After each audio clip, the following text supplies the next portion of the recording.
The day is finally here when we will witness the strength of Arc Warlocks and how to be a menace in any PvE activity, be it endgame raids, dungeons, or playing something more casual like strikes or gambit, etc. Hey guys, what's up? Today we are diving into the electrifying world of Arc Warlocks. This build is all about harnessing the power of lightning and shocking your enemies into submission. This build might just be your spark of inspiration, so let's get started. Let's start with subclass. For super, you can choose anything. I personally like chaos as the build has a good add clear potential, so I just use the super for damaging bosses. For class ability, be on healing rift as it will help you heal in tricky situations. For melee, I use ball lightning although it has a higher base cooldown, but the range on this is insane. Plus while you are amplified, it additionally damages before it detonates.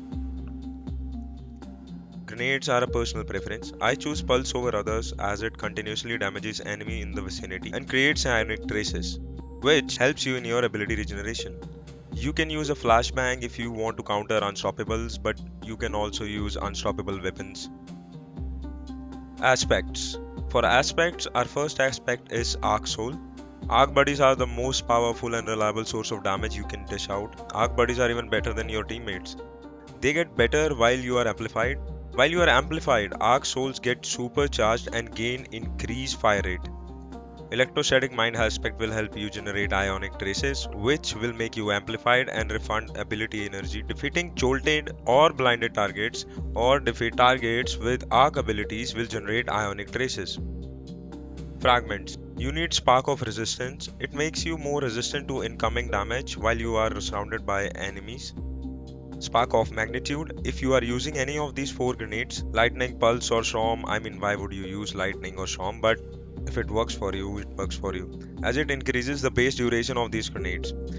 Then Spark of Shock. It makes your grenades jolt targets, which is massive as you create ionic traces when you kill jolted targets and which will refund your abilities.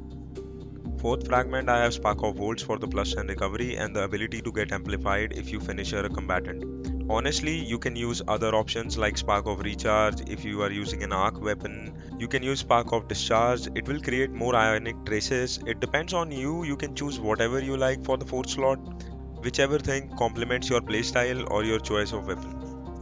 Exotic Armor. Stag is one of the best exotic for warlocks. It provides you extra damage reduction while you are in your rift, and your rift also gives damage reduction to your ally standing in the rift. On top of that, it grants you rift energy when you are critically wounded, and it creates a healing rift on your corpse when you die.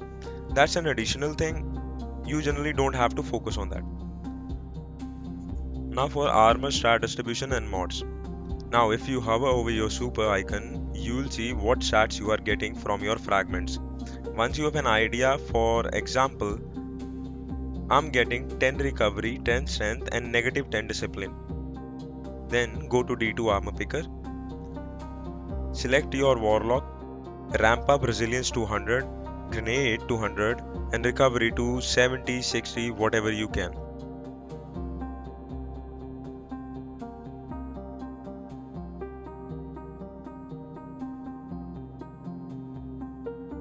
Once done, select any build and open it in dim.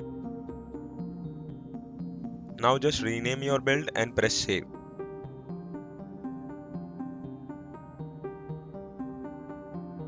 On your dim page, it will show you currently equipped loadout and under that is your recently saved build. All you have to do is click on apply loadout. Once done, go back to your character. It will auto equip your loadout. Now make sure you have at least 100 resilience, 100 discipline, recovery. You work with what you got.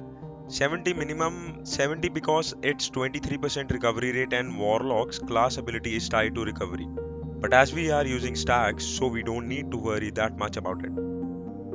Armor mods. In the first mod socket, just apply mods to min-max your stats.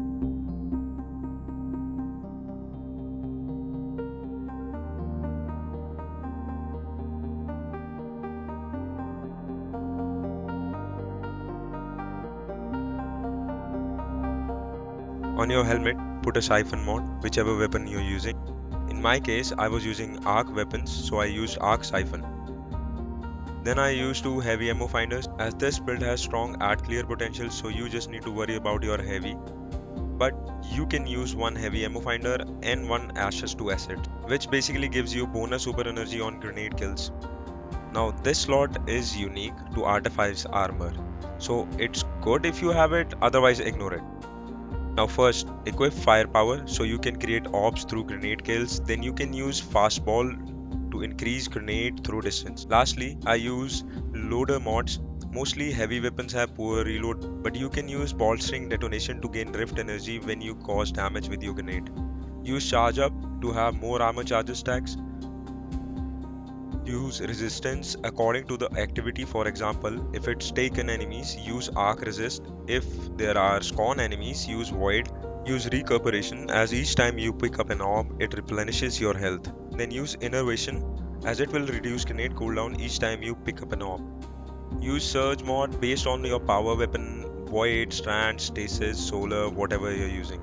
Use one time dilation, one reaper, and one bomber. Bomber reduces your grenade cooldown when you cast your rift. Time dilation gives you increased timer for your armor charges, and Reaper basically creates an orb on your next weapon final blow after casting your rift, and that's it for the armor mods. You can use this drip if you like, or you can get creative. Weapon recommendations, you can use anything as long as it's what you are comfortable using. For heavy, you can use any heavy weapon, whatever you have for DPS. I'm just gonna use a sword for now. I'm just gonna use some random weapons to show you how strong this build is.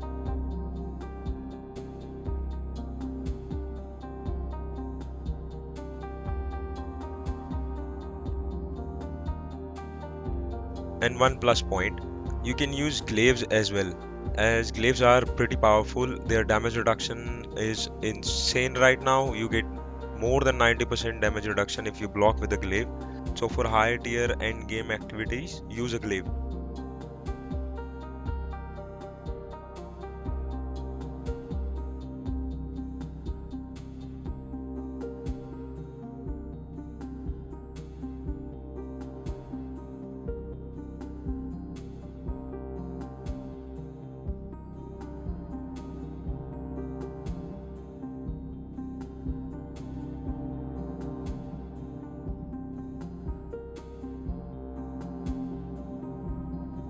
The gameplay loop is not that tricky. You mostly rely on your rift and getting amplified. Throw your grenade, put down your rift, collect the ionic trace, let your arc buddy go haywire, and just kill stuff.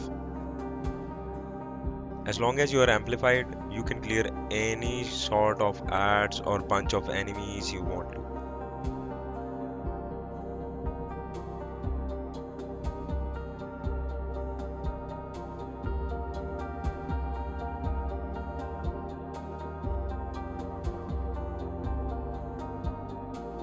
That's it for today's video. If you enjoyed this video as much as I did while making it, drop a massive thumbs up below, and if you are new here, hit that subscribe button and ring the notification bell so you never miss out on our future gaming escapades. This is Dasab signing off. See you in the virtual realm, Guardian.